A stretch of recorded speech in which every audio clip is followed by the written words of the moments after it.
was going to make a little video of me working today, but the machinery's down. I was going to show you the process of the liners that go into the HDE motors for the Detroit diesels. But we had some machinery failure, so we're just doing a couple things by hand. Instead of working 8 hours today, I probably only work 4. But shoot, man, while I'm in here, I'll give you a quick glimpse of my little department and all the stuff that we have to go through. And man, there's a lot of stuff here. So let's take a look here.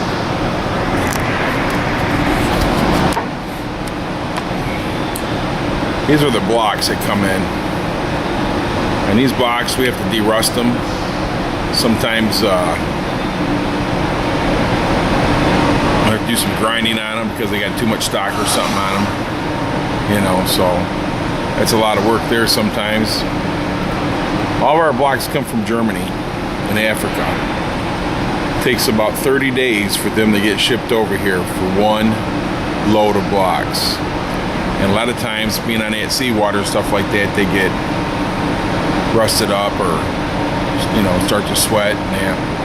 So we have to make sure that they're clean before they go on the assembly line to be assembled to become engines. And if you look back there, these are some liners, and these liners, we're going through them. If you look on the top, you can see the red tags.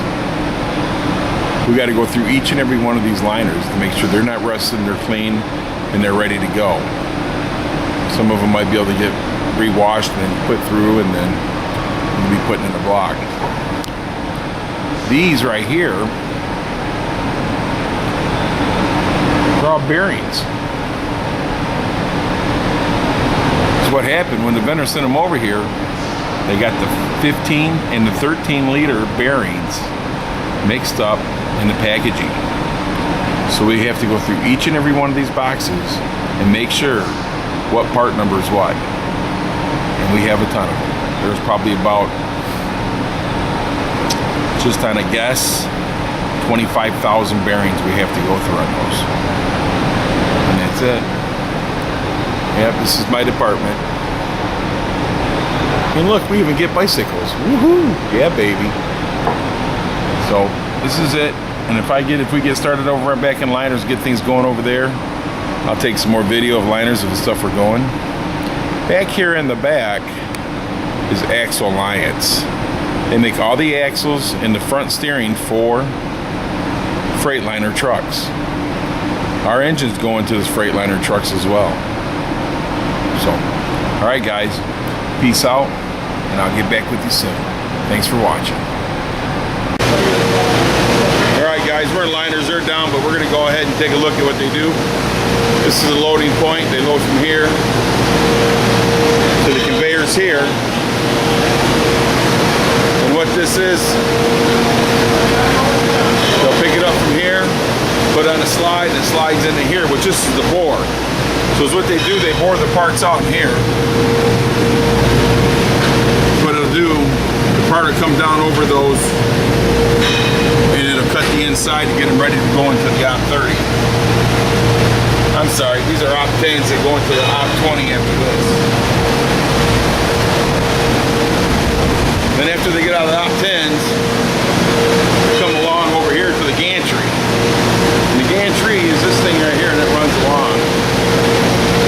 And they'll bring them down here, and it brings it right here to the gauge. It'll gauge the part. Once it gauges the part, the gantry will pick it up, pull it, take it down this trail, go right here into the laser. This is a laser machine that marks the part, puts the date code and the code everything in it that they need for the 15 liter, or the 13 liter, whatever liter they need to run it. And I'm going to show you, this right here with the grips on it. That's the gantry. It'll pick the part up from there, pick it up, bring it, and then it'll set it down on the gauge. Like I said, it takes it over here to the laser. It's lasered, it goes on this track right here, it comes to Op 20. And this is the bore. This right here is the rough hone.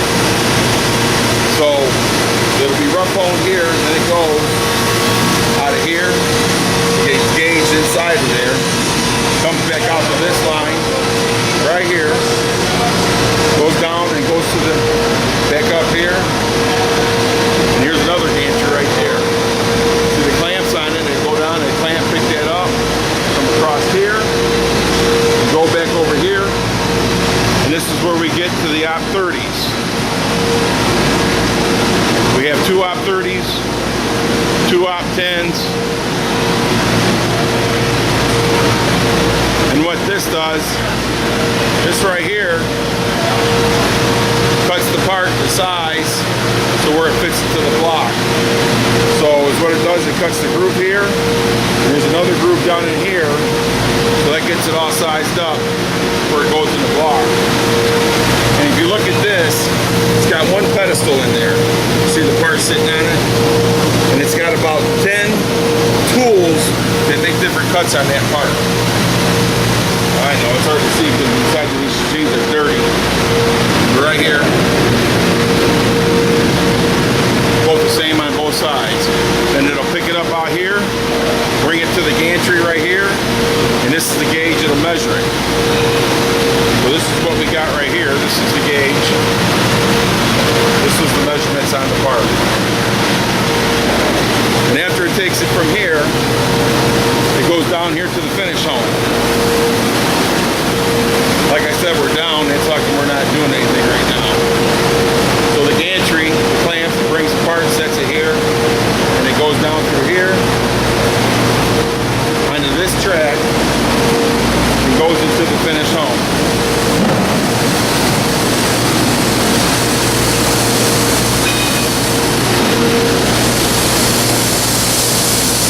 So it's got 2 homes. It's kind of got like a rough to get it started, and this right here finishes and smooths out the bore. Then it kicks out, goes around to the washer. Then it kicks out and it gets loaded. Today while we're here is what we're taking these parts right here and we're re-washing them and re-banding them.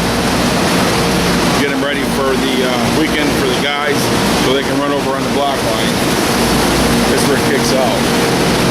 This machine right here cuts a groove. This is op 40. This is actually the very last station before it goes into the home, the finish home. And it's what it does. If you look right here where this white's at, it cuts this groove out right here. They call that dead space. So it's what they do, they put a ring in there.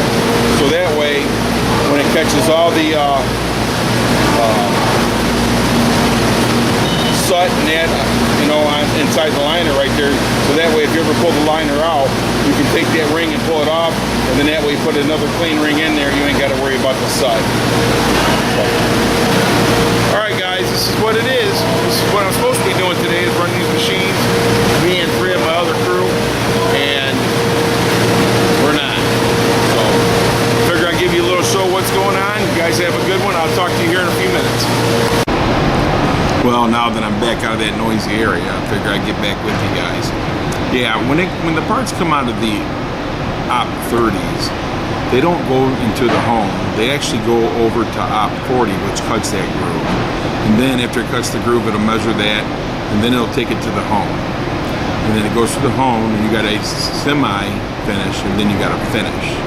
So then it cuts out, it pushes it through after it's gauged there, and it goes around into the wash machine, and then it's offloaded. And when we offload those, we have to put 2 different bands on there. So anyhow, man, I hope you guys enjoyed this. I was supposed to work 8 hours tonight, but it got cut short. And we're gonna work 4 hours, but I'm not gonna complain because they're gonna pay me for 6. So anyhow, hey, thanks for watching. Hope everything's good with you. It's great with me. And like, subscribe, comment. And I'd like to thank all the new subscribers and stuff that I do have. I appreciate it. Appreciate you watching, and also subscribe back. All right, have a good one, and I'll see you in a little bit. Thank you. What's going on, gang? Yeah, I got out a little early. Worked till 7, 4 hours. Woohoo! But yeah, I'm cruising on my way home. This is Telegraph Road. I don't know, Telegraph is a pretty popular place up here. And I was driving down here and I seen these pretty police lights going on. There must have been an accident or something. But yeah, it was a short day at work, but that's pretty good. I don't mind. I work 4 hours, I get paid for 6. You know, so I mean, all in all, not a bad day.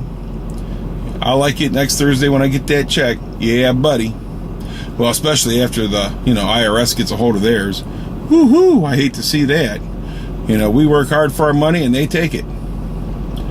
Well, I guess I owe it to them because I live in the United States. So anyhow, yeah, this is Telegraph Road, man. This was, back in the day, was a big racing road. Guys from all over used to come here and race some of the fastest cars in the state of Michigan.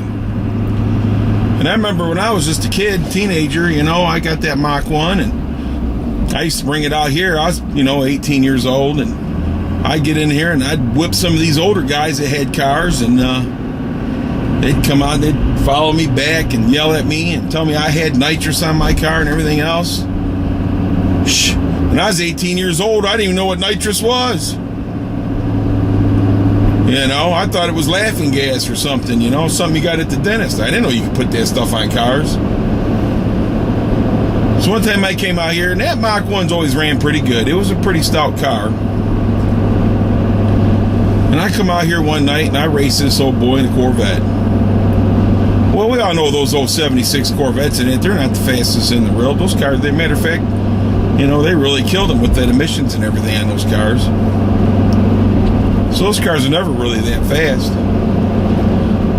But I come out here, and here's an older guy in front of his girlfriend and that. And I'm out here with all my buddies, We all had, Mustangs and Camaros and Firebirds, And we'd race these guys. We didn't care if we won or lost. It was just something. It was fun. Sometimes, we'd race for $20 or something like that. Or, I didn't care. I had fun. I didn't have to race and raise all kinds of cane or nothing like that. I just wanted to come out here and have a good time and look at the little girls, Yeah, when you're a teenager, those girls mean a lot. Woohoo! Yeah, baby. But anyhow, this guy in this Corvette, he comes out and he picks out my car, of course, because it's yellow and sticks out like a sore thumb. Comes up to me and says, "Hey, you want to race?" I go, "Are you a cop?" Because he was quite a bit older than I was, And he goes, "No, I'm not a cop. If I was a cop, would I come up and ask you to race?" I said, "I don't know." So anyhow, well, he goes, we'll come out here. And it's at Joy Road and Telegraph. He says, and we'll line up at the light. When the light turns green, we're going to do it. And we'll come by here. And, back then it was light to light.